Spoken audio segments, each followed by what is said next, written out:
Hi hello എല്ലാവർക്കും Angel ക്രിയേഷനിലേക്ക് സ്വാഗതം. നമ്മളിന്നിവിടെ തയ്യാറാക്കാൻ പോകുന്നത് ഇഞ്ചിയിട്ട കട്ടൻ ചായയാണ്. വളരെ എളുപ്പത്തിലും ടേസ്റ്റിലും തന്നെ ചെയ്തെടുക്കാൻ പറ്റുന്ന കട്ടൻ ചായ എങ്ങനെ ചെയ്യുന്നതെന്ന് നമുക്ക് നോക്കാം. അതിനായിട്ട് ഒരു ഗ്ലാസ് വെള്ളം നല്ലതുപോലെ നമുക്കൊന്ന് തിളപ്പിക്കാനായിട്ട് വെക്കാം. അങ്ങനെ നമ്മുടെ വെള്ളം നമ്മൾ തിളപ്പിക്കാനായിട്ട് വെച്ചിട്ട് ആവി ചെറുതായിട്ട് വരുന്നുണ്ട്. അങ്ങനെ നമ്മുടെ വെള്ളം നല്ലതുപോലെ തിളച്ചിട്ടുണ്ട്. ഇനി നമുക്കതിലേക്ക് ഒരു പിഞ്ച് ഇഞ്ചി കഷ്ണം നമ്മൾ ചതച്ചത് ഇട്ട് കൊടുക്കാം. ഇഞ്ചി ഇട്ടതിന് ശേഷം നല്ലതുപോലെ ഒന്ന് ഇളക്കി കൊടുക്കുക. എല്ലാ സ്ഥലത്തും നല്ലതുപോലെ ഇഞ്ചിയുടെ ആ ഒരു സ്വാദ് വരത്തക്ക രീതിയിൽ നമുക്ക് ഇളക്കി കൊടുക്കാം.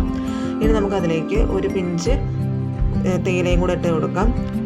നിങ്ങൾക്ക് എത്രയാണോ കടുപ്പം ആവശ്യമുള്ളത് അതനുസരിച്ച് തേയില ചേർത്ത് കൊടുക്കാവുന്നതാണ്. എനിക്ക് കടുപ്പം കുറവ് മതി എന്നുള്ളതുകൊണ്ടാണ് ഒരു തുള്ളി ഇട്ട് കൊടുത്തിരിക്കുന്നത്. ഇനി നമുക്കതിലേക്ക് 1.5 ടീസ്പൂൺ പഞ്ചസാരയും ചേർത്ത് കൊടുത്ത് നന്നായി ഇളക്കി യോജിപ്പിച്ച് പഞ്ചസാര നല്ലതുപോലെ ഒന്ന് മെൽറ്റ് ചെയ്തെടുക്കാം. അങ്ങനെ നമ്മുടെ കട്ടൻ ചായ ഇവിടെ വളരെ എളുപ്പത്തിൽ തന്നെ തയ്യാറായിട്ടുണ്ട്.